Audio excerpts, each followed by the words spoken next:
啊，咁我哋就係反對嘅。係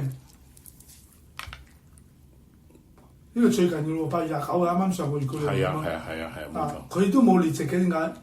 佢都唔係呢個，我哋係反對佢嘛。或者你自己4個股東。嗱，佢呢個係佢建議出嚟嘅。佢嘅建議係啦。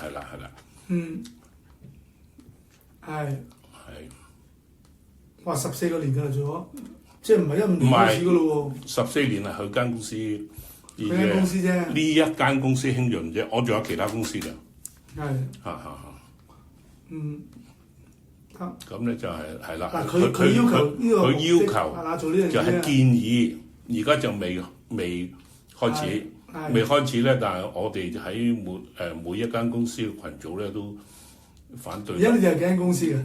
我有除咗興潤，係幾間？興潤、千潤、百潤，仲有一間潤發。我而家仲有4間咯，有2間就同佢合作嘅就 close 咗，嗰2間就係即係之前退翻俾業主，即係收樓啊，嗰啲完咗㗎啦。而家現有嘅4間公司係做緊包租嗰啲嘢，係咪？包括埋呢個興潤、千潤、百潤、潤發。OK 嚇。好。又就咁樣。4間公司嘅股東分配都係咪咁樣啊？唔同嘅，唔同股東嘅，唔同股東嘅，都係我做牽頭人啦嚇，就係。你講咁樣係啦。千潤，仲有間係啦，仲有一個潤發，係嘛？係潤發。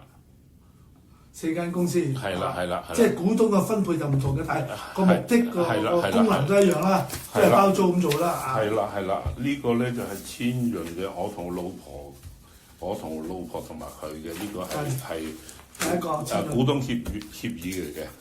係啦，招商 trade 係咁咧就係。 仲有其他嗰2間咧，百潤同埋呢個潤發都係一模一樣嘅。呢度千潤，呢度就後期嘅呢個係，呢個就係即係百潤啦。百潤啦，係。百潤都係有相關嘅。係啦，我同佢2個嘅啫。係啦。OK， 呢個都一樣啦，佢冇份㗎啦，係嘛？佢冇俾錢。佢冇俾，全部都冇俾錢嘅，佢都係佔嗰個20% 嗰度啦。但係冇出糧嘅。冇出糧嘅，就喺嗰度提成嗰度咧，就喺嗰個提成，即係佢嗰20% 嗰度，佢就去營運啦。就咁而家佢就提出就係要呢個。 除咗分紅之後咧，即係呢個傾咗好耐㗎啦。管理人收多5%咯，而家講係咪？係啊 ，revenue 啊。咁我哋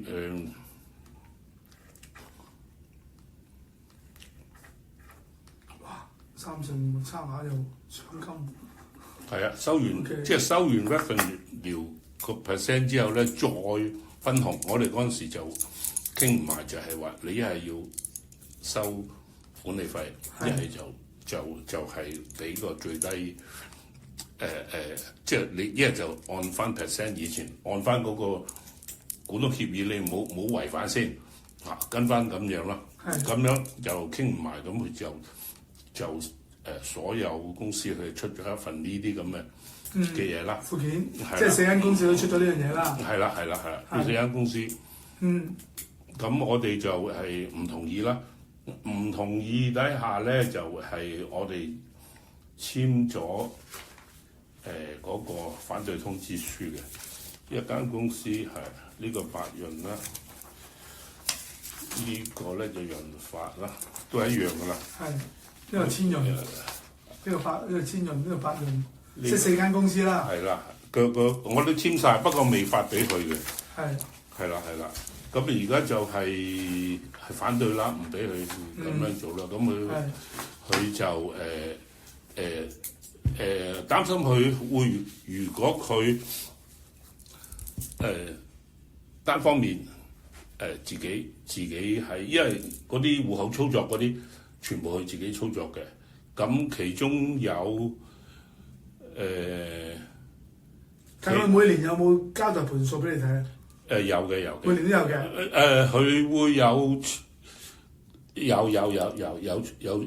出嗰盤數嘅，都有會。即係每年都冇事發生，都大家都傾到一分錢嘅。都係分錢，咁佢但係咧就好多就分得，即係嗰個，我哋覺得個數有啲問題啦，就一路推遲嘅嗰啲數，同埋喺呢度都有講啦，就係話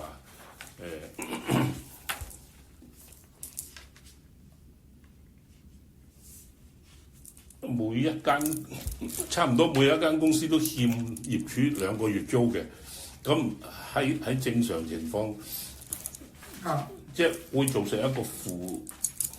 一樣即係數完咁樣負數咯，負數咁樣嘅。即係公司冇事，佢都講咗話咩疫情之後，又第13房客啊，經濟無得幸免啊等等嘢，呢個係即係係現實嚟嘅，亦都係嘅。咁啊可能但係咧就係都出現幾多拗撬咯。咁啊其中就係啦，有時故。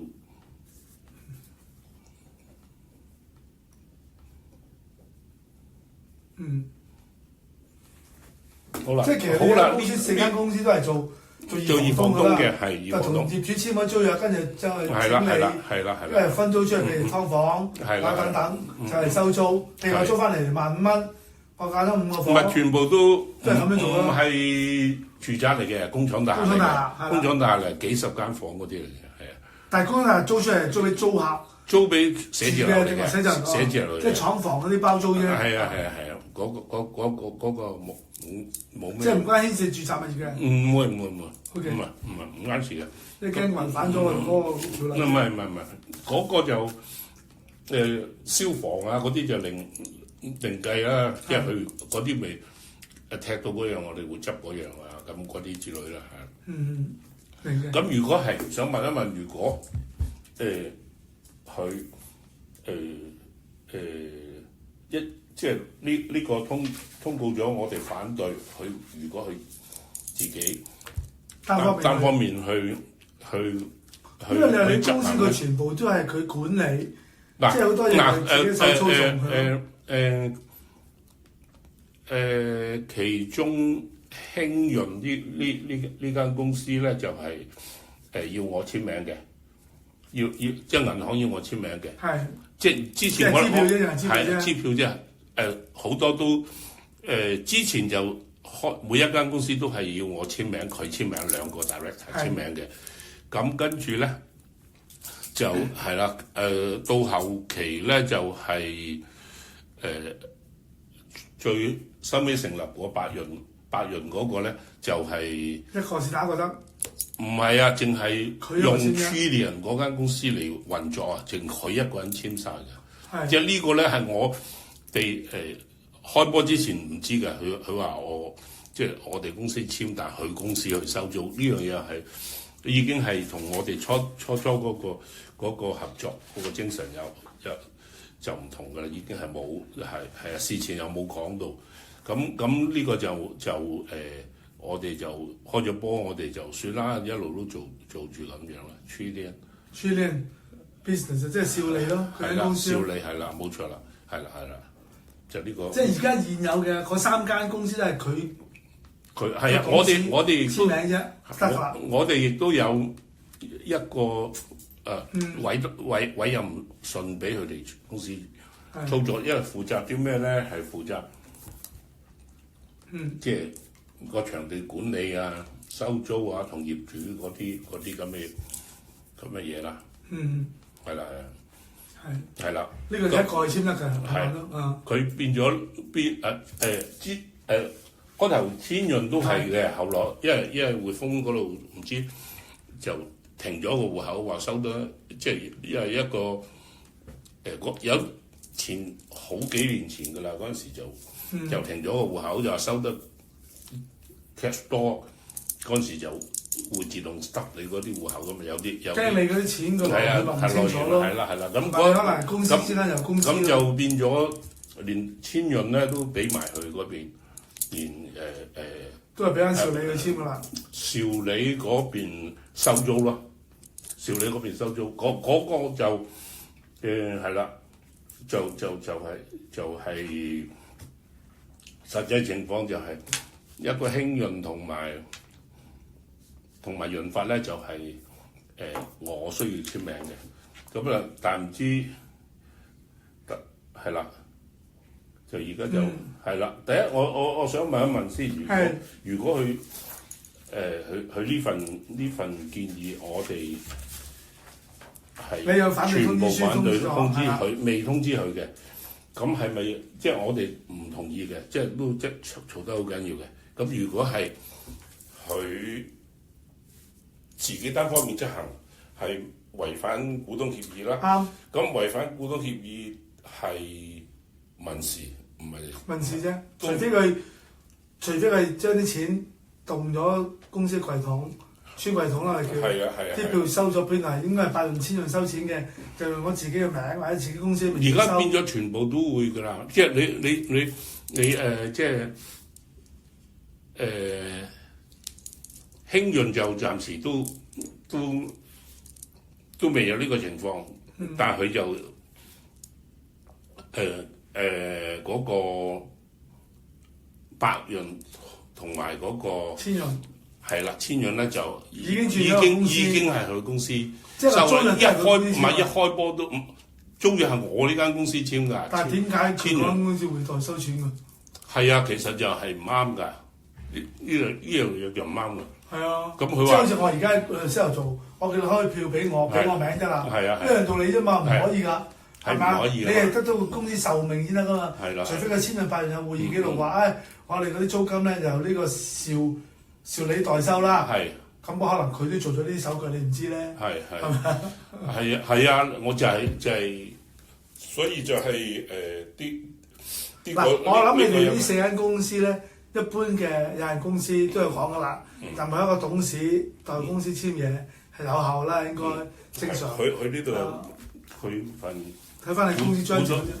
股東協議都有㗎，佢哋有權係即係佢係授權俾佢哋處理嘅。支票就講係咯。係嘛？係，方式。Tony 簽名加一個股東嘛，係我嘛，咁呢間公司都仲係嘅，但係咧就如果我哋係反對佢呢個，咁佢如果夾硬行就係民事咯，佢違反咗公司嘅守則，咁係民事啫，咁我哋最多出都係出，你最多去法庭攞禁制令。或者公司去交代盤數出嚟，但係你係報出係犯罪調查科，佢係咪詐騙？要有足夠證據先得。你要係啦，冇錯，要舉證比較呢個。佢話你根本就俾我打，你授權咗我做㗎啦，啲生意都係我攞翻嚟嘅。咁而家我而家就算我而家開間萬潤益潤都好啦，佢有權接晒呢啲生意做啫嘛。係嘛？即係如果係啦，如果咁，因為佢就話。佢間公司唔營運啦，佢停止咗啦，就即係咁啊結束佢咯。咁咧，但係咧結束咗佢之後咧，佢用橫手去做咧，咁樣。你股東協議有冇講啊？有冇講話如果萬一間公司退出，佢哋唔可以做同類型或者唔可以接觸？你哋潤發嗰啲客冇講呢個冇講，呢個冇講，冇講。因為啲自由社會嗱，譬如咁即係做地產一樣啫嘛。我唔喺呢間地產公司，大間地產做，我都可以揾個客攞單開一樣啫嘛。但係即係嗰啲資產我哋噶嘛。我知，佢如果佢已經 copy 咗，或者已經用咗呢啲資料，佢話不嬲都係我。嗱，即係嗰啲裝修費啊，咩係我哋嘅，我知。咁你有權攞翻呢啲嘢。我哋點樣攞翻咧？即係佢話喂，佢同業主。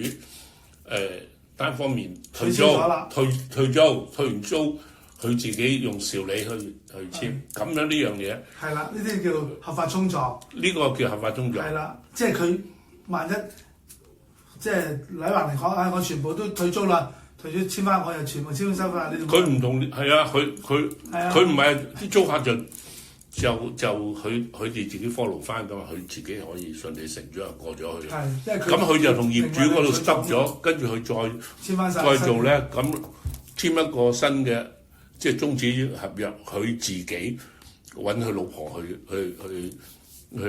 做，譬如咁樣呢個就合法中咗。佢又唔算係詐騙你哋咯。嗱，如果你任命授權呢間公司，佢有權簽呢啲嘢。佢簽租約自由嘅，佢取消嘅，唔租落去個。除非你已經話唔係喎，我啲裝修嗰啲嘢我哋拆翻爛晒佢，大家累就累喎咁啊，咁冇啫。但係又唔係嗰啲嘢有冇即係頂手一樣？我做間餐廳我唔做，我揾第二個人頂手，我可以頂手佢唔收噶嘛。你同我頂嗰個租算啦，我而家請唔起啲伙計啦第二個做啦咁你都一樣啊。即係頂手費就係視乎雙方協議啫嘛。因為你嗰啲裝修我唔知。佢點樣出啲單出嚟？佢裝修完之後單啲套房，譬如做晒啲嘢，執到好靚啦。咁佢調翻轉啦，佢揾第二間公司手橫手，佢再頂租嘅，你都難拗喎。難拗嘅。咁佢而家就係我其中有一間叫做可能其他公司都有啦，佢 resign 咗，即係董事佢自己 resign 咗，就揾咗呢個曾美麗咧嚟做咗董事。即係我哋之前咧就唔見呢個名嘅，係啦，即係其中嗰個長沙灣啦、潤發啦，係啦，呢個都加咗啦，即係之前冇㗎，之前係啊，幾時轉㗎？8月20幾號，我哋喺嗰個唔知啊，我哋係唔知㗎，我係有嗰個 audit report 嗰度咧見到。我先醒起，原來係8月24號，而舊年已經轉咗，可能做咗呢啲動作。我見你講呢個糾紛都講咗成半年啦，係啊。但係呢半年佢都有冇再同你哋來往接觸？有冇分錢㗎？有呢個。其實你係每年結算啫。唔係個正常就有 fix 嘅，我哋係譬如有10萬蚊或者20萬。就會分一次嘅，咁呢度都有幾年未分過錢嘅，係啊呢間公司。咁呢個第一個啦，呢個係民事，我問咗你嗰個。除咗佢，除非做啲假文件，咁佢個股東嗰個董事換咗董事，我唔知道。咁呢樣嘢，佢係違反咗公司法例咯。咁你有權炒佢魷魚啫，只不過。就唔係違反公司法，又唔算，因為如果佢本身都係股東，佢股東其中一個股東細股東啫。但係你話不嬲佢運作操作簽租約啊，都係佢做嘅。佢睇到啲文件，租約佢自己吸引簽名嘅。會議記錄自己做晒出嚟啦。咁當然咧，原則上應該係通知晒所有股東嘅。原則上，公司賦予個條款咧，無論大股東細股東，你有權知情噶嘛。咁但係佢唔通知你哋去做呢樣嘢冇我請個伙計唔會周圍話俾人聽㗎咁佢而家呢個係前董事嚟嘅喎。係我知，董事係公司任命嘅董事任命啊嘛，咁佢唔可以唔通知我哋自己原則上要通知喎。原則上係啦，但係佢冇通知係咪違反咗嗰個法例？即係犯法咧就唔算嘅，因為佢只不過冇做足晒個程序，公司開會，即係好似話你會議記錄開會。有啲股東冇出席嘅，我唔知喎，我冇開會喎，我通知咗你哋開會，你唔開會，我通過咗就個方案就係㗎啦，以大比數㗎嘛，係咪一樣道理啫嘛？咁即係佢如果佢單方面，即係佢股份嘅佔20，係佢又唔係大股東，佢又唔係大股東，佢又唔可以隻手遮天嘅。不過你哋可能冇理到，唔係冇理到係佢係刻意去做呢樣嘢，佢係即係安排即係你退咗，咁佢咪食咗你？佢自己退咗啦。咁佢同佢係啦，佢公司即係呢間公司就唔做啦。但係你要攞翻實質證據咯。嗱，我唔知你哋啲租約有冇同即係業主簽嗰啲租約，同另外啲房客簽嗰啲分租客有冇？你有冇啲記錄？佢自己 keep 晒嘅。佢 keep 晒嘅。你可以人民幣攞套副本㗎。我哋都可以，唔係我哋係。點解咧？你起碼攞翻一紮副本，你咪知道嗱，單一公司咁計，興潤，到底而家目前租到幾多個寫字樓先？起碼都知啦。即係唔係就睇個 ledger 個盤數10萬蚊就分錢嘅？唔係，有好細緻嘅，即係每一個租客嗰個要租約我哋睇唔到，租約睇唔到，佢就係租咗咩名嗰度。咁嗰個我哋有權攞翻出嚟睇嘅。係啦，咁攞晒呢紮文件先揸喺手啦。到底佢有冇啲嘢係私相授啊，或者係啲根本就唔係咁嘅租金嘅？係咪？原來揾個租客唔係租3000嘅喎，租8000嘅喎。咁你根本就係私底下就袋咗5000，咁你咪犯法咯。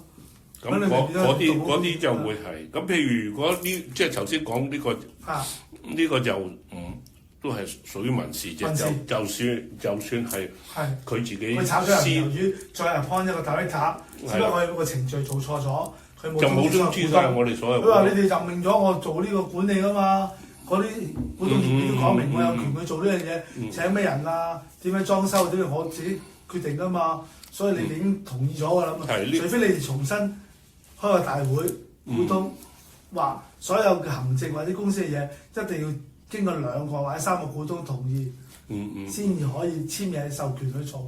佢冇辦法啦，佢又唔可以再做啦。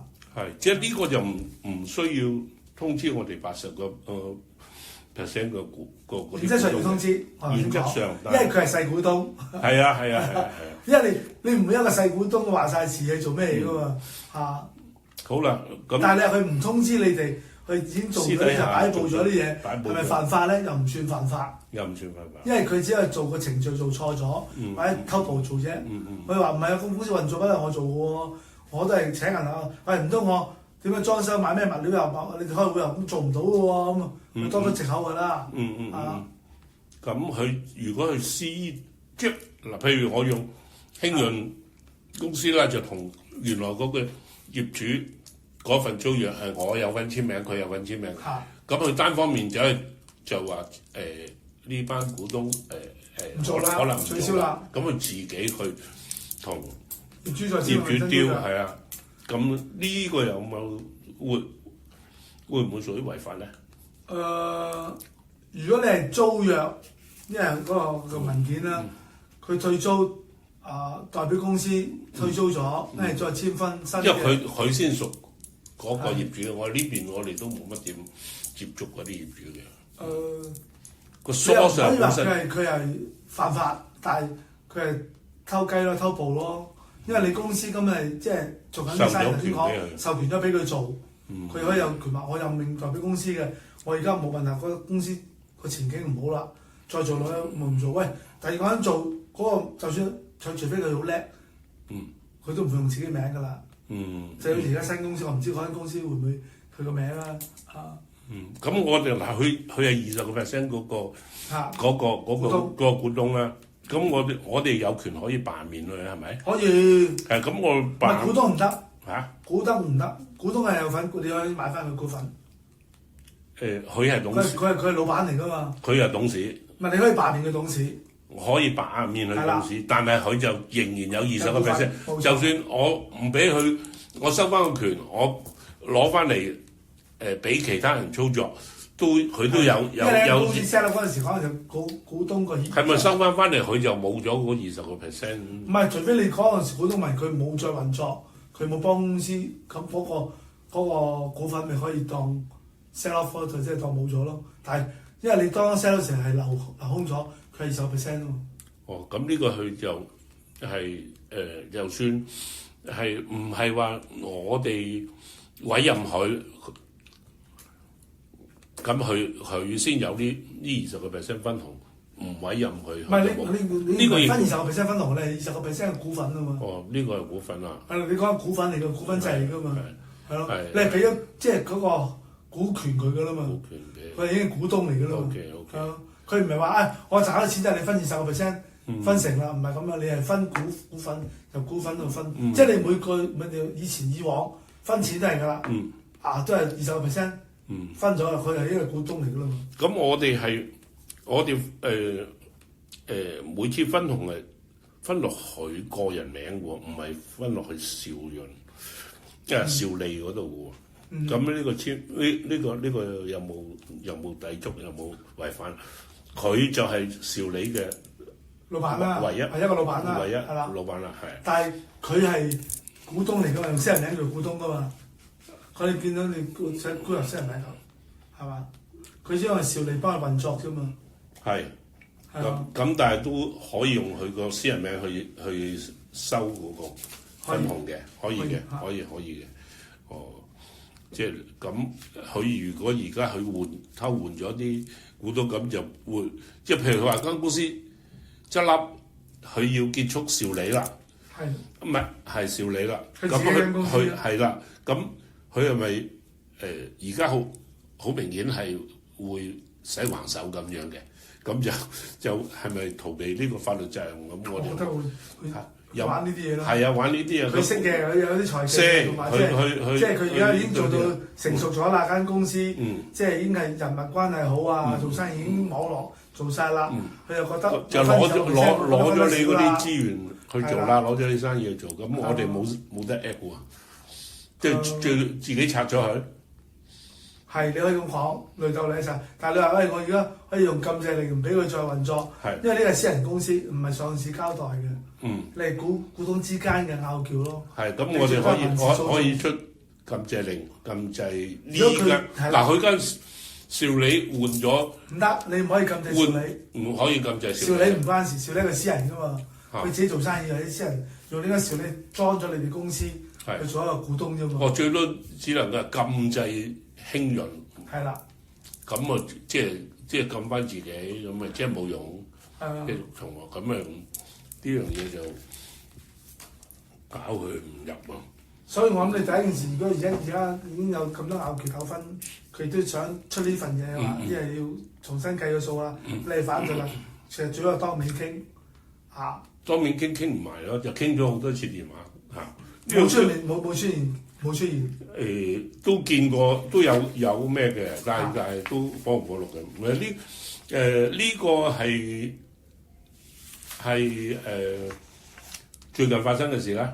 係。咁最近都發現。係啊，8月幾發生嘅事啊。好啦，其實係仲有一個問題就係之前點解我哋開始會有呢個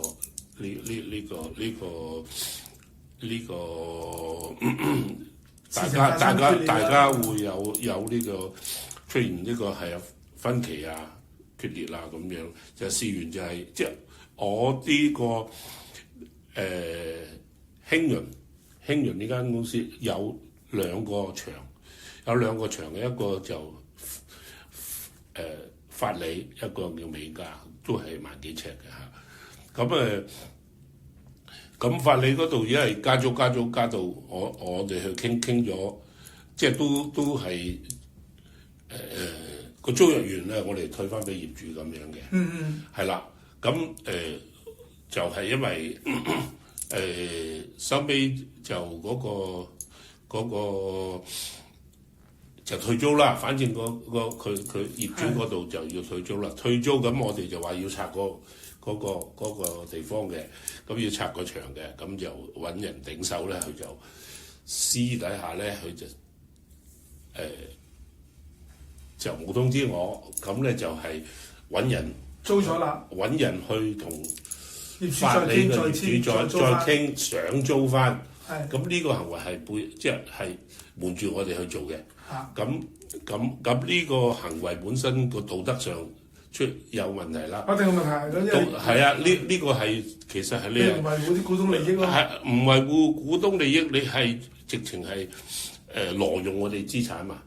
挪用我哋資產去傾噶嘛？即係嗰啲裝修啊，嗰度都好似都嗰時都當年都成都200幾萬嘅，做要200幾萬嘅。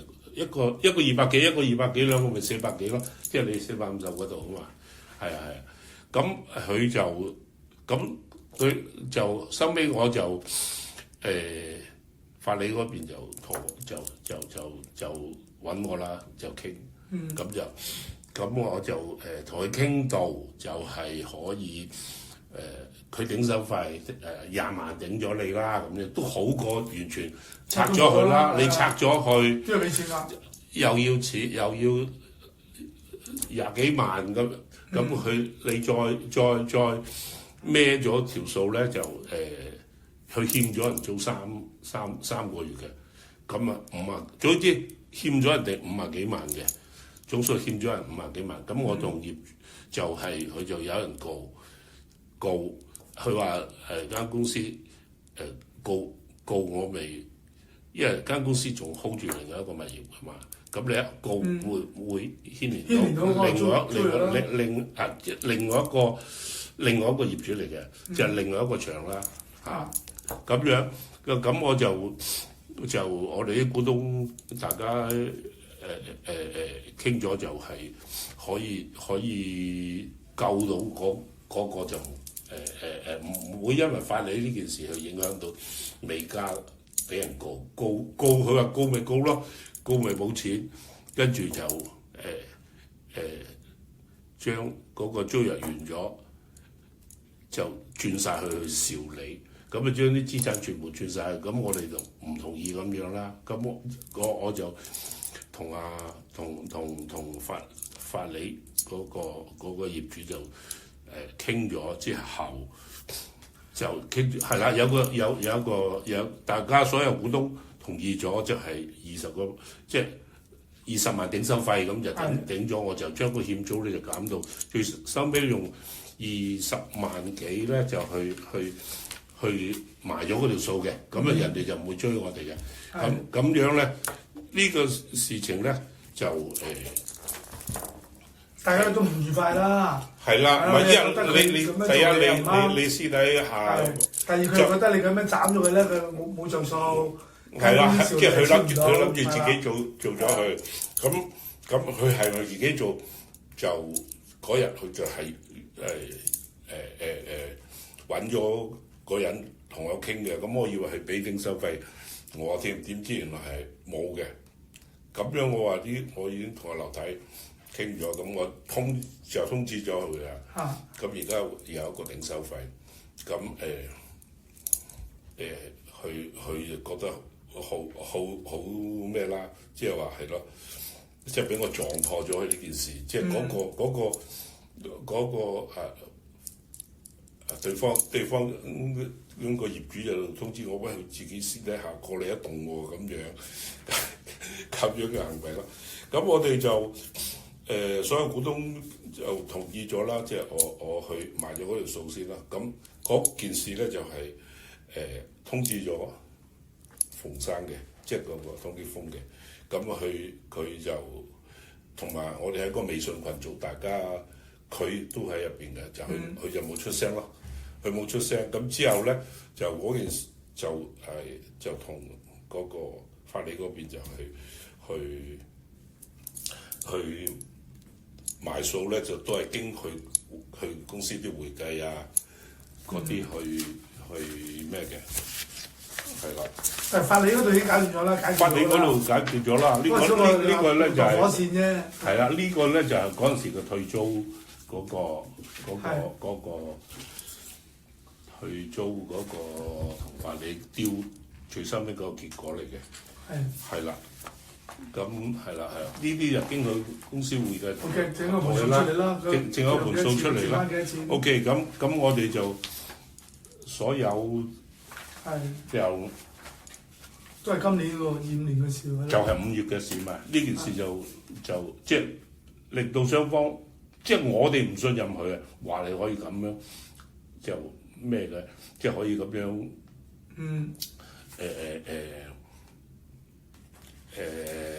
挪用我哋資產自己去做，咁你20%嘅股權就係用我哋嘅資產，即係自己去同人傾呢樣嘢，我哋就相當不滿啦。咁就簽咗嗰張票咧，係簽翻係啦，簽翻晒啦。咁而家好啦，全個過程我有通知佢嘅，有通知佢嘅，一路都有我哋有嗰啲記錄嘅，有會議記錄，唔係有嗰啲記錄咧就係有通知佢我哋有啲 WhatsApp 記錄編咗出嚟喺呢度啦，係啊，呢一張啦，呢兩張啦，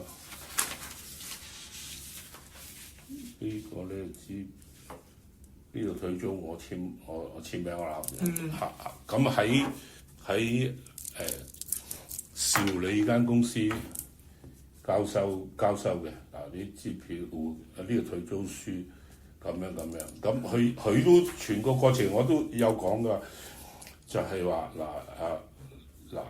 Tony 請你通知阿雷小姐嗰啲即係唔係我上嚟交支票啦，經理你手去交翻俾對方完咗呢件事啦，咁樣嘅，都呢啲對話都喺晒度。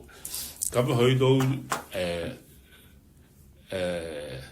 我哋嗰份增資協議嗰度咧，就有講明咧，就係已經係點講咧？係話有5萬蚊，咁我就需要呢個增資協議啦。有5萬蚊就5萬咁樣退翻嚟。而家佢就係唔認呢條數，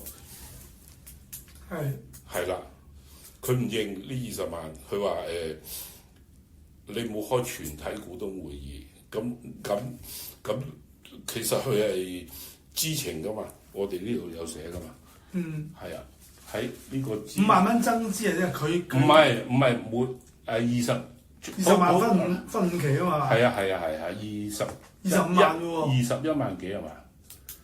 嗰張支票呢度有寫啊，20萬201係啊，每5萬咁樣分嘛，咁就係呢20萬。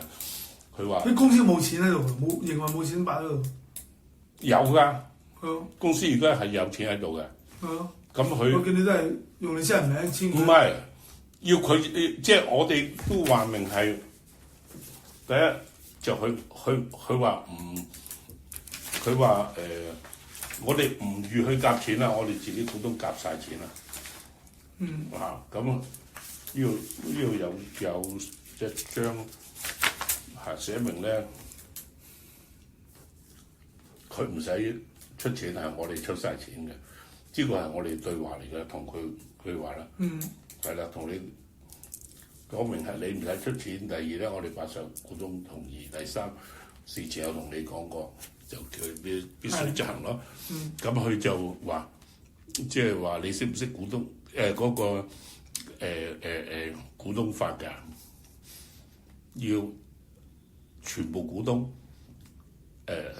開咗股東會議，同意咗先我先承認嘅喎咁樣。咁我話你係我哋係佢係知情嘅，我哋係知會咗佢嘅，即係當係已經係口頭承諾嚟嘅。咁佢係就話我睇翻你嗰啲微信，我知只不過你已經同人哋傾咗個結果，先至係一個通知我咁樣，就唔係全體股東會議。其實咁樣成唔成立？嗱，你全體股東會議，你除咗好特別嘅大會啫，有啲嘢股東你有開會嘅，當然啦，你唔可以自己兩個仔開會，兩個開會啦，即係通知大家佢唔開會，佢唔嚟。我哋喺微信嗰度群組，佢唔應㗎，佢唔一定面對面㗎，喺一個視像會議，或者某一個會議個對話裏邊都可以當一個會議。係啊。咁佢話我冇睇微信你就可以通過㗎啦咩？咁樣拗佢奶貓啫，其實呢個奶貓呢啲你又唔係好特別嘅間公司要特別股東大會，或者股東有咩大嘅權，好似你而家租呢樣嘢，公司受命咗邊個人簽嘢，傾掂咗，喂，想將個損失減到最低啫嘛。係啊。你呢度拖落去，大家累就落唔開會嘅，唔通半年租金白事咩？唔會噶嘛。係啊，咁呢個講唔通嘅。呢個講唔通，咁我哋其實呢個係佢話你揾律師告我咯，我自己同法官答咁樣講，你估係成唔成立呢樣嘢？你就算告佢話佢而家唔係佢唔認呢條數啊，佢話唔係啊，佢話佢民事訴訟啫，即係如果佢話我講明我唔使出錢嘅，就算而家間公司墊資咗錢或者虧蝕咗，我都唔會俾嘅。因為你間公司賺咗就分啊嘛。輸咗你唔攞錢嚟插嗰個股份啫。而家都唔使去俾去出資㗎，嗰份增資協議嗰度有寫明㗎。都唔使俾錢嘅。係啊，增資協議有一參與股東俾呢個錢啦。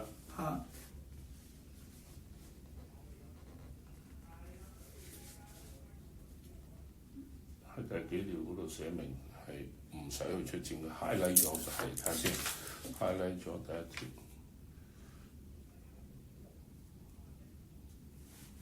還款條款就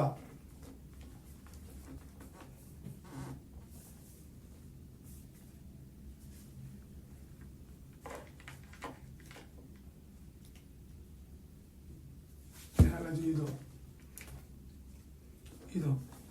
股東馮偉東佢唔使出錢嘛，咁我咪呢度已經反駁咗啦 WhatsApp 嗰度，咁你係唔使你夾錢喎，係咁樣咯。但係你呢筆錢係用翻公司去俾㗎嘛？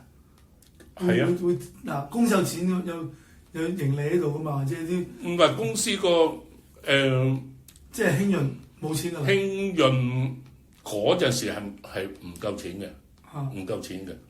咁即係分晒錢俾股東㗎咯。佢唔係佢因為法理嗰度欠人錢嘛，就拖，又退租又成嘅。係。就嗰啲呢幾年啊，一路咁都係。佢係唔係嗰度？因為佢續租係續唔到，即係個租期就嚟到期啦。譬如仲有年零，咁你好難同嗰啲租客講喂，淨係租5個月俾你租咁樣，係呢個長度最收尾嗰個狀況就有成20% 空置咯。因為嗰個租期。嗰啲問題啦，反正我係啦，就咁，所以嗰度咪會有負數，但係我哋唔知道，即係美加嗰邊賺錢呢度蝕少少冇所謂啦，諗住巴律曬，係啊，諗住會逼 even 到，點知咧佢就即係啲客走咧要退租咧，咁嗰個數就其實做得最大最多應該係興潤啦，係嘛？其他3間公司都有嘅，但係唔多。興潤兩個1萬尺咯，2個1萬尺，以前都仲有其他嘅嗰啲，而家嗰個百潤嗰個都點解你哋開咁多啊？可能股東唔同股東，即係可以開閘樓咁樣咯。係啊，即係呢4個即係係啦，我去叫啲股東嚟參與嘅，係啦。咁樣呢個佢係唔成立㗎嘛？咁你呢個如果佢而家話你去揾人告我，佢而家發盤劈啫，發晦氣啫，即係攞呢個導火線，攞呢個藉口啊！你哋自己都冇全體股東通過咗會，你哋自己決定咗，我唔承認㗎。咁咪全體股東㗎啦。係啊。撐佢㗎咋？唔係簽名係一個確認信，確認咗即係費夾拗撬啫。但係如果佢知會咗，無論喺公眾或者你哋群組裏邊，佢知道呢件事，都當佢係通過咗開咗會㗎。不過佢冇簽名列席啫嘛。我攞上去公司㗎，咁我都話喂，你通知阿雷小姐幫我對數啦。咁啊，雷小姐都幫人。雷小姐係會計係啊，跟住係啦，做 sales 經過 sales 交俾啲法理嗰邊就完咗嗰件事 close 咗嗰邊，就唔使俾人告啦咁樣啦。我哋即係做翻良心啲嘅租客啦，好多都即係欠咗就算㗎啦嘛。你哋有冇簽私人擔保嘅？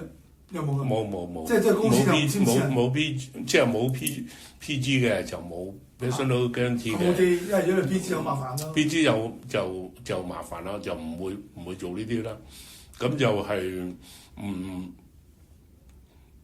呢個咧就係係啦，因為有2個場，所以我哋就如果你淨係單頭一個場嘅話，我就廢咗佢，就即係話欠租咁咪即係租務嗰個即係而家仲運作緊樣咧，成公司都仲全部仲做緊。而家只不過大家而家興潤就剩翻一個美加呢個場咯。嗰個場都出租率都係相當高啊，得2間吉房嘅啫，40幾。我哋全部都係㗎，我哋全部都係㗎，都租到㗎。即係全部都唔係蝕錢嘅喎。全部都賺錢嘅，咁只不過係因為之前嗰啲年即係15年啊、16年嗰時嗰個市況好咧，就同業主簽落嗰啲租約就每2年加一次，每2年加一次 10%，加咗你50%，你冇乜利潤咯，係咪先？咁至中間咧，我都去傾嘅，即係我同業主去傾，即係唔俾加租啊。咁我哋都有呢啲嘅，佢都間中係做到嘅，即係呢啲就冇加得咁多咯，好似未加嗰啲啊咁樣。即係其實開始發生就應該係興潤嗰個法理同埋嗰個法理嘅事啦，平衡唔到，跟住拗撬，跟住就佢而家好似有啲嘢就做一啲嘢，你哋唔知道就加咗董事落去，自己退咗。係啦。我諗你開翻個即係都要一個股東大會傾咯，即係傾咗對第一間公司再運作點樣？因為如果佢全部都係佢自己去擺佈或者自己去控制嘅，咁你控制唔到嘅，其實都幾難麻煩嘅，因為危險嘅。佢就係真係做嗰啲嘢你唔知，已經同人簽咗出租書，跟住用緊自己兆理又好、利兆又好，再開間公司再簽個新租約，咁你間公司就乜都冇㗎啦，蠶食晒㗎啦。你告佢話你偷咗公司資產啊，我唔係偷啊。因為佢呢份協議咧，即係話係要，即係我哋反對佢嗰份咧，否決嗰份咧，係啦。咁佢話將啲公司轉落去兆理啊嘛，咁咪將啲資產全部轉晒過去，咁你咪即係佢話如果單獨嘅公司就轉晒去俾佢運作，方便周轉咁樣，咁就即係就呢啲係騙局嚟嘅呢個。梗係啦，即係將啲轉晒佢公司名，佢公司到時賺到錢蝕咗錢都唔需要話俾你聽啦。唔係你告佢挪用公款都告唔到啊，因為佢個 account 同意咗啦嘛，個 account 係用佢間 account，佢個 account 你點知道邊條數都出？你寫得呢封信呢個都幾大膽咯，即係喂你根本知道唔會同意嘅。唔係傻仔啊嘛，係咪話你根本4間公司集資嘅嘢你又冇份俾錢，你分紅好值得，因為你做咗為公司做好多嘢，即係你做咗好多嘢去建樹啊，去擺佈啊，去做任何嘢行政嘅嘢，分錢你又唔使攞股東證，輸你又唔使攞錢出嚟，贏咗有一分，咁而家去到嗰個成熟啦，你開始就話有啲問題啦，跟住又想開間公司註冊俾佢管理搞啦咁啊。咁但係咪即係咁就係啦？你增資佢增資咁多個場，都啲股東都即係好激烈反對嘅，因為係啦，就話要收翻個權唔俾你管㗎啦，咁講係咯。咁樣我可以點樣？首先呢個20萬我點樣攞得翻啊？嗱，呢20萬咧，因為嗰陣時你話佢唔使出資㗎嘛，唔使負責嘛。咁你攞翻都係攞翻同阿興潤間公司俾錢啫。係啊。公司興潤都係交個盤數出嚟睇咯。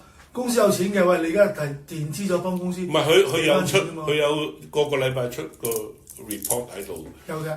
個禮拜有出個bank statement 啊，咩嗰啲齊嘅。咁我就見到 bank statement 而家你夠錢超過咗5萬啦，可以分俾我。咁點解你係佢話我唔認呢條數咯？佢淨話唔認呢條數。咁樣我哋係咪要出律師信定係點樣嘅？佢出律師信就難嘅，你喺公司 internal，你係老闆，你應該就叫老闆，即係喂，我哋講明啊，股東大會或者咩好，公司而家爭錢就要還㗎啦咁啊，係嘛？而家唔係話爭外邊數啊嘛，係你墊資一筆錢啊，你 settle 咗呢一個租務糾紛啊嘛，係咪啊？佢話我哋唔同意啊，因為公司都冇叫你做呢樣嘢，你自己雙情願咗咪？股東開咗會，大家列席咗，係大比數同意咗呢樣嘢㗎啦。未必係全部同意，大比數同意咗。唔係全部同意係 accept 佢唔出聲啫嘛，喺嗰個群組就係唔出聲咯。咁佢話我都冇睇微信，唔通你告我啊咁樣？咁你呢啲係即係即係而家一手遮天，可能支票日佢嘅會計搞，啲會計聽佢講，咁咪唔肯開票咯，係嘛？即係你話個雷小姐，你叫佢開票，佢會唔會開㗎？佢唔會㗎啦。係咯，咁咪即係受聘邵理㗎嘛，唔係受聘我哋呢啲其他。邵理即係其中一個董事。邵理係佢間管理公司叫邵理。咁佢管理除咗我開頭就都有10個8個場嘅。咁啊，而家都仲有四個場啦。我知4個場啦，佢都仲有出面都有成。即係其實邵理就應該係大包頭啦。大包佢有一間私人公司，其實叫物管公司，都屬於物管公司嚟咯。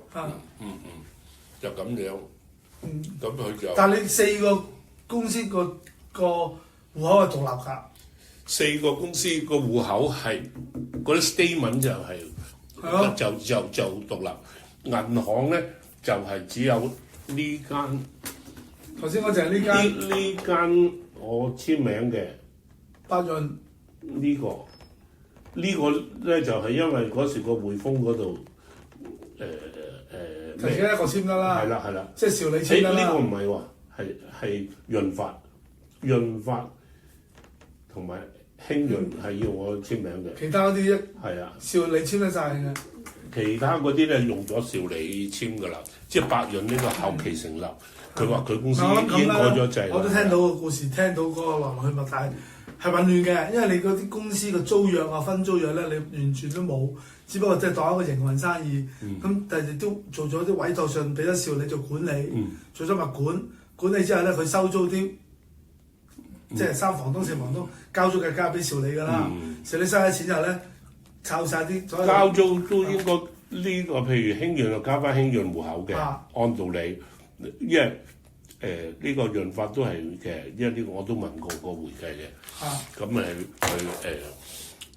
都用佢呢兩公司運作。你話如果財去挪用公款，銀行嗰條數唔啱，銀行嗰個數目同佢嗰個佢 send 出嚟嗰個 report 係唔對咧，咁可以錯到佢啦。啲錢都入晒。係啊，入晒。興潤發度點解無端端開咗張票俾咗？唔係，然之後佢又轉咗，佢又轉咗出嚟，再去或者係用佢間公司去收租，都已經係違法㗎啦嘛，呢樣嘢係嘛？用佢間，因為呢兩間就唔係咯，呢兩間唔係，呢兩間就變咗。就係用咗 Trillion 收嘅，係啦。咁呢度就會唔會都你做咗或者做啲同意信俾咗邵理去收租咯？有冇做過呢啲文件？呢個係當時我都有個過程，我有經過嘅，係因為匯豐嗰度停咗啦，我都一齊上去揾個匯豐嘅。咁嗰陣時就匯豐就停咗，咁佢就轉咗過去邵理。當時未有咩矛盾嘛，都生意都好好。但係而家出律師信告呢個馮偉東或者邵理，你要足夠證據咯。因為嗱，佢有冇挪用公款就報警添啦。如果你係冇挪用公款，只不過佢做一啲財技嘅嘢，自己隻手遮天就唔通知你有啲錢就凍結咗唔肯開票，或者係做董事股東做錯行為，咁你開股東大會罷免晒佢哋，除非你自己攞翻嚟做咯。但係你罷免佢，你係即係佢唔合作，你係做唔到噶嘛？因為你都揾唔翻個業主個 contact 啊，同埋啲租客係佢啲 sales 啊 hold 住晒噶嘛。你要即係去攞呢樣嘢唔合作，你自己好吃虧咯。係啊，即係運作。因為佢已經做部署晒啲嘢，同埋佢已經即係運作好清楚，所以佢隨時起飛腳，開間益兆又好。利兆又好，佢再重新再簽我啲文件，你都冇計嘅。不過即係我諗，你首先要攞翻晒啲租約，嗰啲副本啦、公司戶口嗰啲攞晒翻嚟先，去揾人審批咗先，跟住睇下佢有冇啲嘢做咗漏洞或者係做錯咗，先告到咯。要。但係個雷小姐可唔可以提供俾你哋啊？雷小姐，你即係喺而家敏感時，知道我哋出面都。咁多間公司都同佢反晒面嘅，嘅情況，佢好敏感呢樣嘢咯。但係佢都係受聘喺兆理啫，係啊，但係兆理係你哋委託佢代收租嘅物管啊嘛，即係始終即係好似你業主立案法團，你聘請咗個管理公司，管理公司啲伙計做得差咗，立案法團梗係有權炒佢哋啦，一樣啫嘛，係嘛？因為兆理係受聘於呢啲公司我唔係私底下問過佢嘅，我私底下問過佢，我老婆啲同學嚟嘅，同佢熟嘅，咁就話佢呢兩間公司就係、都係用翻自己 account 咯，咁其他嗰兩間係已經合法咗啦，因為呢個開咗波佢先至，最後嗰間話開咗波公司而家改咗隻啦，全部由兆理嚟收租，淨用即係兆理公司去收租客嘅租，你呢間百潤，你百潤公司就同佢個業主簽約，咁你真係都好穩笨喎。咁即係合作咗咁多年，算啦，呢次你話開始咗，最多下次就唔再做，再唔咩啦，即係咁穩笨咁樣就呢。即係你冇能攞人哋嘅錢，係啦，投資咗跟住仲自己公司去收租，係啊，呢個係好道德上係錯，係啊，即係你係唔合理噶嘛，係唔合理嘅。咁都開始就冇，之後佢公司話已經改咗制啦，呢年零，因為我都停咗幾年冇。其實呢幾年有冇錢賺咧？有冇錢賺？你講？即係做呢個咁樣廠房包租，廠房包租你話之前係 O K 嘅，之前係啦151，之前 O K，唔係咁而家呢個百潤咧係啱啱22年先開始運作，未回本㗎，呢個仲有成，因為呢個都成200幾萬裝修落去，咁而家先回咗50幾個%，仲輸緊錢。呢兩間已經回咗㗎啦，間都回咗。係就呢一間，但係佢而家咁啊過我棟，我嗰個就即係第一個20萬嗰度咧，佢如果死拗到咧，就呢度已經係嗰個即係要睇下點樣追翻嚟啦。咁啊已經決裂咗啦。另外一個佢要加租咧，就個場都同佢反晒面，其他尖沙咀嗰啲場都反晒面，佢都做到輸錢㗎，有啲輸錢嘅，係啊。咁我哋可以做啲乜嘢？改翻呢啲就想。佢封咗自己蝕本門咯，佢就話即係話經營困難點樣咁樣，咁你唔係包你賺錢，你又唔係包我賺錢噶嘛嚇。嗱佢就真係冇蝕本嘅，因為營運資金又唔係攞出嚟啊嘛。係啊，係咪先？公司蝕晒啲錢，佢都冇，或者都冇份人工啫。佢而家係話，即係你而家你個利潤細啦，細咗啦，你抽嗰20% 唔夠皮費咁樣講咯，咁你之前都賺落好多噶嘛。要拉上補下㗎。係啊，呢個拉上補下一個件事啦，另外一個咧，我係嘗試同佢傾嘅，咁即係你收個最低消費係幾多錢，咁你就唔好分紅咯咁樣。咁佢係收尾傾唔成，佢自己單方面就出晒所有嗰啲場嗰個信咯，就係要佢強行新呢個方法做咯，強行咁做。咁我哋係咪反對通知書？我哋照出，因為起碼第一件事你停止佢唔好做呢樣嘢先啦。因為你哋股東，你就有權喺間公司老闆嚟啊嘛。我呢度知，我嘅嗰4間公司啦，有一間公司就我自己100% 嘅，即係千潤就我100% 啦，百潤就50% 啦，其他潤發我都係大股東嚟嘅。潤發同埋興潤都係。佔40咯，應該係嘛？係咁樣啦。呢啲即係50變咗40啦，呢100就變咗80咯，就係咁樣啦。係啊，其他嗰啲我都係咩嘅，所以我都有啲責任要同啲拍檔交代嘅。調翻轉，佢哋都話丁小姐都真係信你嘅啫。係啊，冇錯嘅，有啲丁小姐都有參加一兩個。你當係即係的士牌咁，我咪集資咯。你咪開間公司揾錢咯。而家的士經營困難啦，咁你冇留喂收到個租係自己代咗唔得噶嘛，一樣道理啫喎。係啦。佢有啲嘢係做得唔啱，但係佢係咪合法衝撞咧？有啲佢已經做咗部署緊啲嘢咯。部署董事退董事啊，老婆知咩？係咧係咪啊？其實告佢，因為你攞晒啲雜文件去商業法庭上科都未必成立。因為覺得你私人公司，你自己你股東董事之間拗撬，請幾多伙計啊？邊個人工你自己佢又唔嗰啲唔理佢啦，嗰啲唔理佢啦，因為你嗰20%係養人㗎嘛，就係養人。而家就係、如果佢笑你第一佢繼續行呢樣嘢，咁我哋反對咗，佢最多都係民事係違反股東法啫，呢個第一就冇得。我哋都唔係好乜嘢，佢其實佢發咗個禁制令俾間公司去做呢樣嘢啫嘛。但係你一攞禁制令，嘥嘅錢好多，同埋你要上庭，上庭就貴咯，係咪？要官要相信點解佢做呢樣嘢係做到啲咩嘢？佢同意咗之後，你反對咗，佢再做啦，你咪罷免咗個股東咯，罷免咗個董事咯。股東就開大會之後，你個股東唔啱我哋嗰個股份，你冇攞錢出嚟啫。而家就講分紅俾你嘅啫，而家個股份咧而家冇分啦，咁你個股份咧又轉翻出嚟，佢因為佢公司又難睇唔到係股東嚟噶嘛，係嘛？我見到睇唔到佢股東。有冇寫股東嘅名啊？佢呢咪就係呢個？唔係你係協議書啫，協議書但係喺個 ledger 呢個咯，即係佢成立公司佢有寫個名嘅喎，寫佢個名佢零股份㗎。全部都係零嘅。佢零，但係佢嗰間用間少理係啦，即係少理係佢嘅私人公司持有，即係其實佢係股東咯，因為佢租鋪㗎嘛，佢係 director 嚟㗎嘛，一人公司嚟㗎嘛，咁即係佢有份咯。不過佢唔用私人名，用公司名義啫嘛。係。即係佢都係股東咯。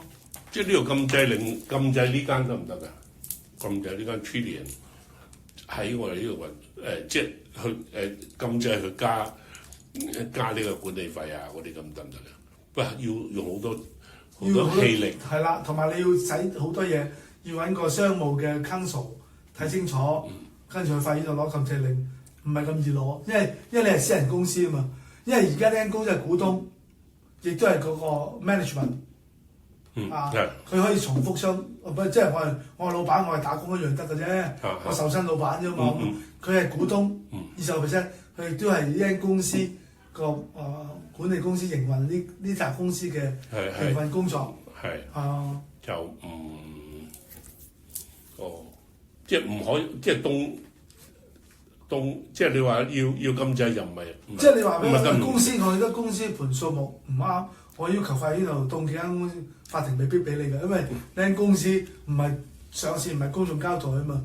佢收埋晒啲嘢，佢哋將可以去法庭要求個會計，要求呢一個股東提交啲文件上嚟，去俾其他股東參考，去審批到底呢間公司而家做緊啲乜嘢。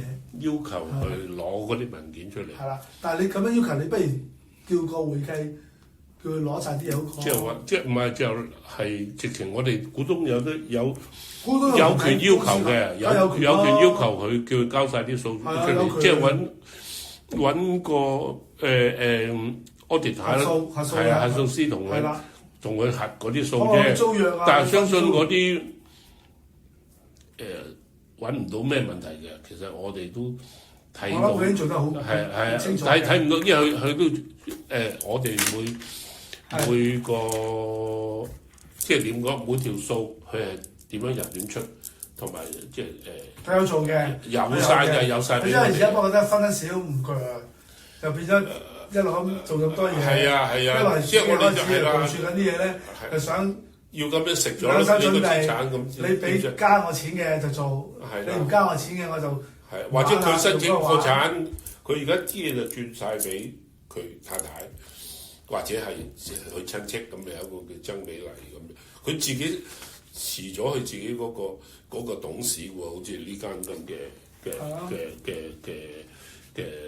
呢度都好似呢度未辭，但係呢間潤發係長沙灣呢間咧就辭咗嘅，辭咗佢董事嘅。咁呢個佢有冇即係我哋又冇辦法喐佢，佢自己私底下退咗出董事。佢話我又冇收你每個月董事金，我只係你哋嗰陣時話委派我係邵李邵理叫我做啫，咁我咪做咯。而家邵理都冇同我有瓜楞啦，我咪唔做咯。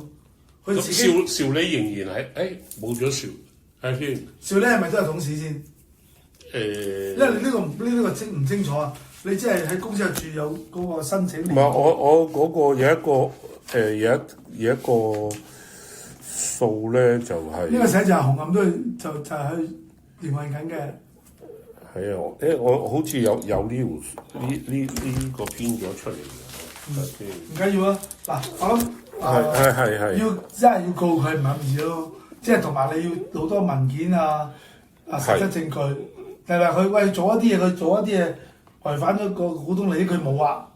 佢只不過我只係即係覺得做唔啱啊，或者有啲嘢分紅嚟唔啱，我咪停止咗佢，取消佢咯。因為佢係公司嗰個管理人啊嘛。哦，係啊，我哋就係受咗權力。我諗你睇下可唔可以攞翻個管理權先？但係你攞翻個管理權，你又你好冇得做。唔係，即係其實就係即係冇乜，即係唔值得做啦。即係你再重新嚟過咪，即係根本上都唔係咁值得重新再，因為個利潤都唔係話太過咩噶嘛。係啊，都已經個租期又唔係太長啦，剩低咁啊有一個仲有4-5年嘅，仲有個4-5年，好似呢個白潤呢個，我哋10年租約嘅。哦，簽好長啦，你應該係簽10年。因為你都簽得短，你唔會做呢樣嘢，2-3年之後都翻唔到本。嗱，好似呢個咁嘅樣啦，我哋 audit report 嗰度見到啦，我曾美麗同埋馮偉東。咁呢個佢就已經 resign 咗啦，係咯。佢係啦，佢8月嗰陣中係咯。係啊，舊年喎，即係部署咗㗎啦。係啊。咁呢樣嘢，佢有冇違反股東法咧？如果咁樣，嗱，佢唔做董事，佢又唔通知我，係嘛？法例上係咪錯咧？又未必嘅，因為董事我而家身體唔好啦，健康唔好啦，你又冇出糧俾我。我又冇同你簽嗰 employment letter， 我唔知啦。呢個唔需要全體股東會議嗰啲咁嘢，唔使嘅。哦，咁樣咁冇就咩？即係呢個冇得喐佢。咁而家另外一個呢個點樣？嗱，呢個我哋照反對啦，就即係我哋做咗我哋要做嘅嘢先啦，即係話俾你聽。你咁樣提出個要求，我哋覺得唔同意，亦都唔合理，所以我哋全體股東咧簽名咧都話俾你聽啦。就呢個就否決佢嗰個。否決咗你個動議。係啦，如果你繼續行，咁你我哋做唔做其他嘢咧？咁我哋又唔知啦。呢個追咧，你覺得我覺得你應該你應該點追啊？如果係因為你墊資咗啲錢出嚟，私人兩，而家間公司有錢剩，係咪要？同埋佢，但係全部都你係佔一半係咪？唔係其他嗰啲股東你都識㗎啦。全部都係我叫翻嚟㗎嘛。即係80%應該都係你大股東咯。係全部80%嚟嘅。開個股東大會咯，股東大會同意咯。呢度其實已經寫咗啦。係啊。根據股東個協議做啫嘛。你邵理係管理公司，係代表間公司去運作啫嘛。而家股東要求你咁做，點解唔做啊？佢就唔講道理啦，所以我嗰個 WhatsApp 我都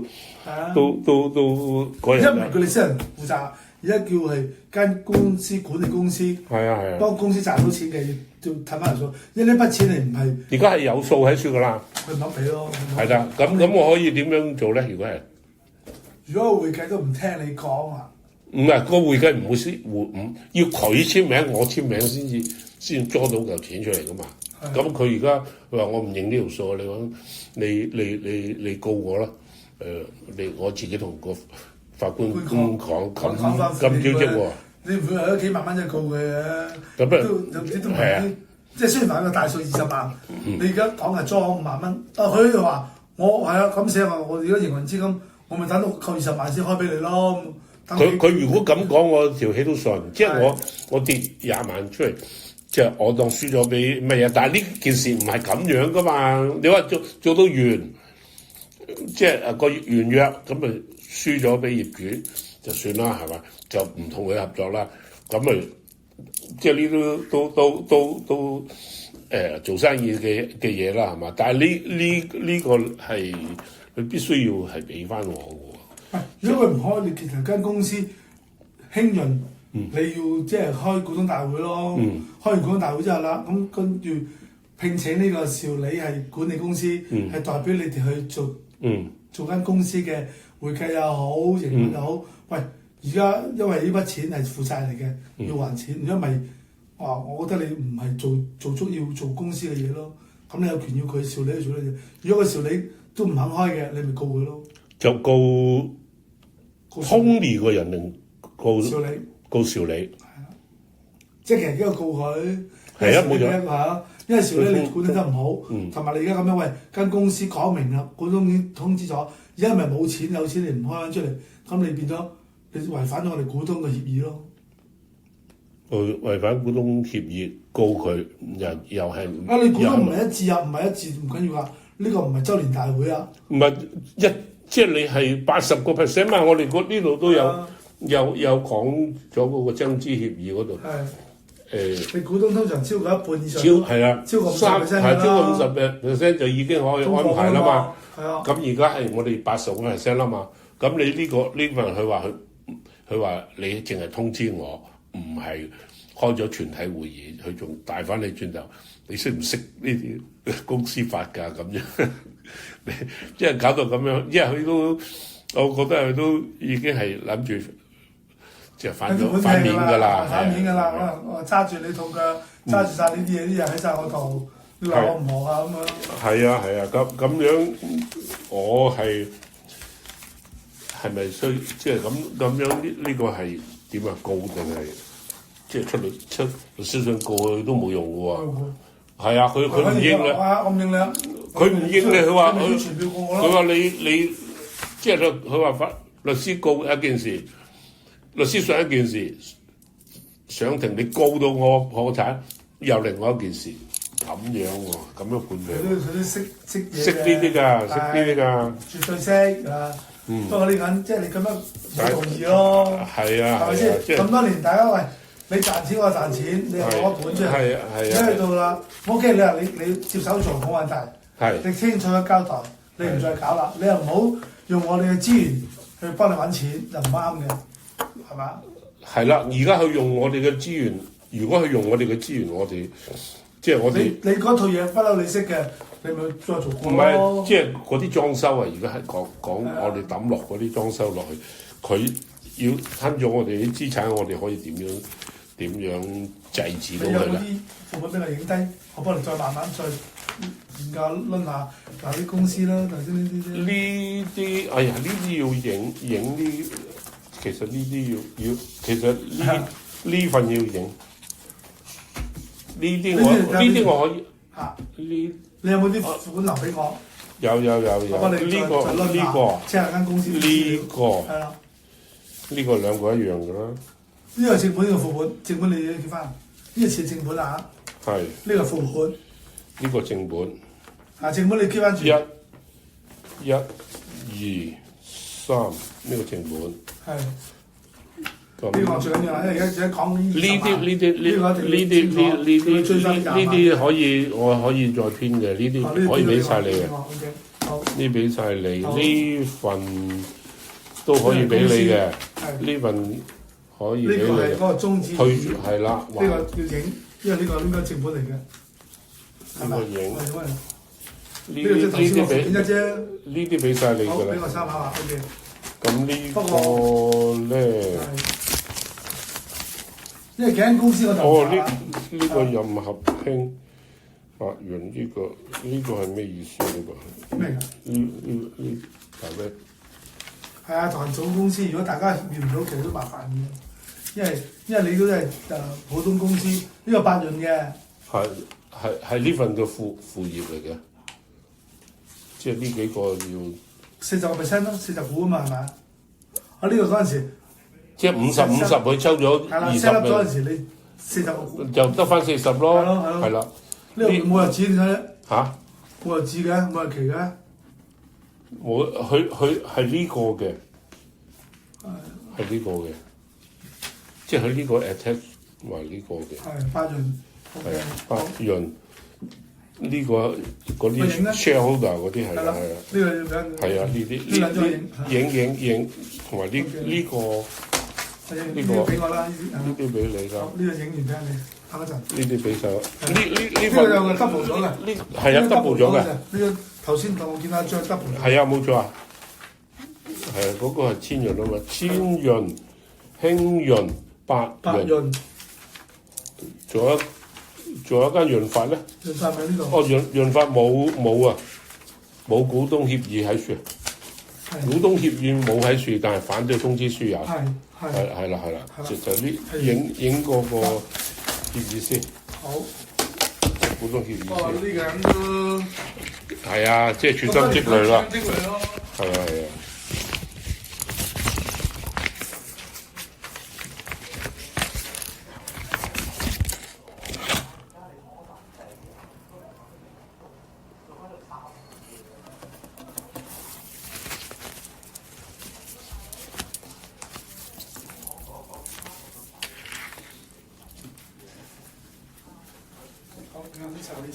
呢啲你自己有哇！好快，唔係呢啲我編出嚟嘅啫。好啊。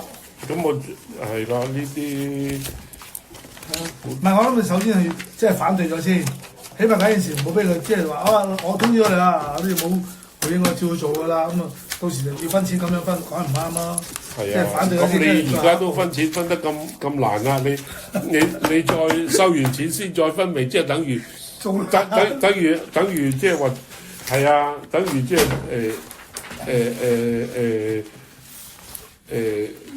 轉晒去俾你嗰個乜嘢？我而家話呢20萬咧就最呢個20萬啦，另外一個佢而家去侵犯我哋個股權喎。如果呢樣嘢，而家嗰個即係佢將佢提咗要先收咗個管理費5%，跟住咧就將啲公司轉落去佢嗰個。你個股東轉者啊嘛。係啊。唔得啦。係唔得，咁我哋就否決通知書就全部，就需要都要列明咁。總之否決就否決咗佢嗰份嘢啦。係啦。咁跟住再睇下公司點樣。不過即係你都要可能未去到咁決裂之前，睇下有啲咩可以揸拿影翻晒公司嗰啲嘢，包括佢有啲 statement 俾晒你已經睇到啦。最主要就而家間公司 statement 就冇嘅，佢嗰啲係。即係個 Excel 咁樣電腦 send 出嚟嘅，佢啲全部即係嗰啲系統咁 send 出嚟嘅，唔係話人手 send 出嚟。但係呢個 keep 到嘅我哋 keep 到嘅啲乜嘢？最緊要嗰啲運作、嗰啲租約、原租約嗰啲同私人公司簽嗰啲，起碼你都有 copy 留底先啦。要攞，因為你公司啲私人公司同簽我租約一定要。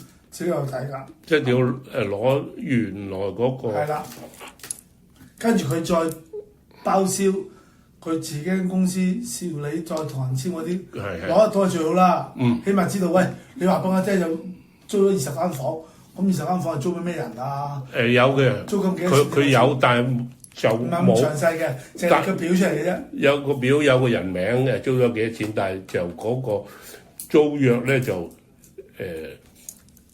嗰條 link 佢冇俾我哋撳到，又係佢自己內部睇嘅，咁呢樣嘢咯。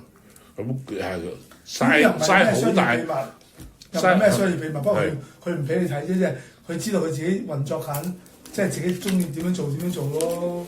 係啊，但係如果呢個睇到咧，就睇到佢有用兆理嚟收錢。係啦。如果佢用兆理同佢簽咧，即係我就問咗。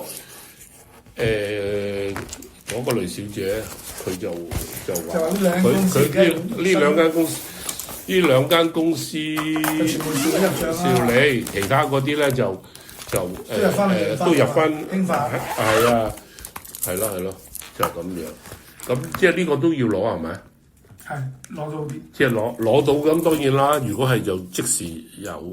即係佢有唔啱嘅，我哋即時就變到有揸拿知道佢啦。但係即係你如果你話即係好嘥氣嘅，要使係啊，要上庭啊咁樣搞嗰啲要舉證好多啦，所以我唔易做咯，同埋即係係咪一定成功都未必，因為點解咧？佢而家咁樣。可以咁樣慢慢撐住間公司，跟住做自己開公司，慢慢又接觸啲業主，跟住可能咗之後，中途間公司就唔交租，點解唔交租？其實佢都要交租。佢而家就係每個場都欠人哋2個月，有盈利底下唔知點解就成日都係要欠嘅。呢啲伎倆嚟嘅，就係減租已經唔係噶嘛。你啲錢去邊啊？喂，你啲錢越滾越大，啲錢唔見咗就好難追。你唔係10萬8萬咯，到你幾百萬嘅時候，攞走咗唔好咯喎。係啊。同埋條債就變咗呢啲公司爭人錢喎。係啊，即係好穩定㗎。係啊。所以係咯，會即係第一呢度咁咧，其實就即係做唔做落去就一件事。而家佢係啦，佢就話：喂，咁我公司執咗佢咯，咁樣。佢話我公司執咗佢啦，其實執咗佢咁就你咪告我間公司咯。咁其實點講咧？即係佢話呢4間公司執咗。係啊，唔係佢話笑你啊！佢冇權執我呢啲公司。佢話佢執你佢係啊，執咗兆你，咁佢用間利兆去又繼續運作，你啲伙計仲喺處噶嘛？都即係冇即係你成套系統都仲喺度噶嘛？作個默契個模式點樣啫嘛？佢係輸嘅唔緊要。你話頭先話齋，你最低消費幾多？喂，你話如果到時公司冇錢賺嘅，人工租金。你而家租個紅磡寫字樓嗰啲租金人工要幾多錢嘅個包底嘅，你講啊嘛。係啊。如果你又唔講，我話自己你唔好理我啦，阿李生，我自己做。喂，我唔係淨係理呢客，我可能有10個客噶嘛。係啊。其他人幫我做。你係啊。咁而家唔係叫你獨佔咗呢間公司啊嘛。咁你未講大家合作，如果真係有拗撬嘅。係傾過嘅，同佢傾咗好多次啊，傾唔埋。我話你真係收個最低消費，咁你嗰啲你冇收完之後又再咩咧？因為你股東唔同意呢樣嘢，你收完之後咧，佢公司就唔會蝕噶啦。咁蝕就你哋嗰啲蝕噶嘛。咁你開頭 set 落嚟嗰個系統就係因為。呢個人識咗10幾年㗎啦。做咗10幾年㗎啦。本身人係咪咁心不正先？未必。都唔係太過，即係有錢賺嘅時候，因為態度唔係咁好嘅，態度唔係咁好嘅。即係傲慢啲啊，係啊，咁即係覺得我係識嘢嘅，我話係識嘢，我乜都做晒嘅。喂，你哋即係投資，俾錢你賺。喂，我買匯豐股票我都唔使搞咁多嘢，賺錢咪賺分啫嘛。咁我投資嗰筆資金咪係我嘅儲落錢嚟嘅。係啊，冇錯。咁啊都唔係即係。你應該10幾年咧，除咗幫你呢幾間公司咧，有其他嘢做已經做大咗啦。自己亦都有揸住嗰啲嘢，即係個本錢喺度啦，所以變咗可能。佢就話困難，佢而家又話經濟困難，就嗰啲就話我哋賺咗幾多錢，其實佢賺咗我哋，佢賺我哋仲多啦，你都冇出錢，你都。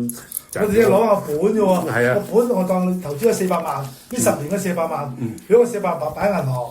係啊，我一間公司都400幾萬啦，嗰度有咁多間公司，係啊。不過呢種生意你自己唔做係蝕，即係自己唔拿翻咧，係開頭諗住俾人管理啊，咁點知佢心術有啲不正咁樣，你就吃虧㗎啦。開頭諗住即係簽名，佢簽名我簽名，個出嗰啲。係啊，個禮拜都出嗰啲report 出嚟，咁就唔覺得會，即係你都出唔到咩料啦，咪係啊。裝修完之後，佢即係攞你嘅資源，就同佢再簽新租約，咁就而家就驚呢樣嘢咯，而家就擔心呢樣嘢，就係條氣唔順啫。而家就係第一就係啦，你可能用呢個模式你。等你人做合作冇問題啊！你已經有咁嘅本錢或者你有咁嘅知識，你可以做嘅話，但係喂，你唔可以將我投資嘅錢花喺你嘅身上噶嘛？唔係將我投資嘅錢你食咗佢，你話唔做，跟住橫手做咗佢，咁呢樣嘢就其實最直接係啲裝修。係啊，冇錯。即係個 design 同埋設計。你又揾人去喂我請班伙計 sales 去同你揾租客喎，周圍揾到㗎啦，你嗰啲冇乜難啊，係啊。咁你即係嗰20萬我可以追嘅，可以追公司，追到嘅。追公司，即係其實如果我出律師上追呢間公司嘅咯，定係？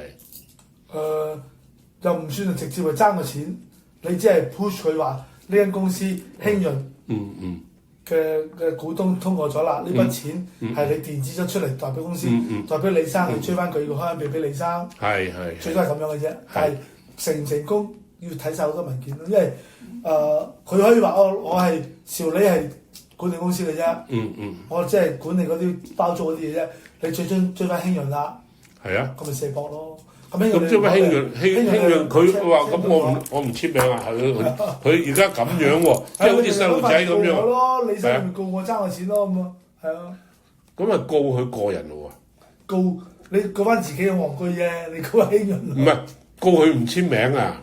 即係佢又唔得㗎。係啊，你最多你罷免咗佢，開翻大股東大會，話呢個邵李已經係唔盡責啦，我哋唔揾你做管理公司啦。